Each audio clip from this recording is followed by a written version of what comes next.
রং করার পরে এর মধ্যে লাগিয়ে নেব কাঁচ। এই কাঁচগুলোর সম্পর্কে আমরা আজকাল সবাই পরিচিত। যে সমস্ত ক্রাফটের দোকান আছে সেই সমস্ত দোকানে এই কাঁচগুলো পাওয়া যায়। এছাড়াও আপনারা মিশোতে অর্ডার করেও এই কাঁচগুলো কিনতে পারেন।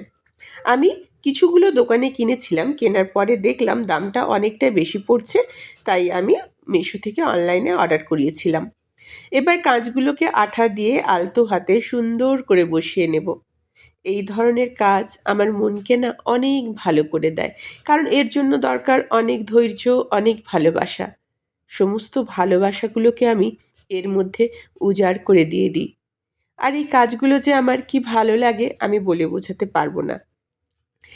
আমার কাজগুলো ছিল, এই সময় তো জিনিস কিনতে যাওয়া খুব চাপের ছিল বলে আমার পক্ষে কাজটা করা আরও সুবিধে হয়ে গেছে।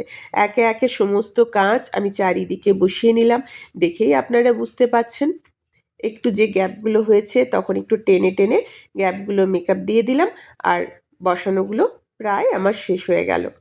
কেমন লাগছে দেখতে জানাবেন, কিন্তু জানাতে ভুলবেন না। আমি কিন্তু অনেক কষ্ট করে এগুলো করি, আপনাদের জন্যও, নিজের জন্যও। কেমন হলো?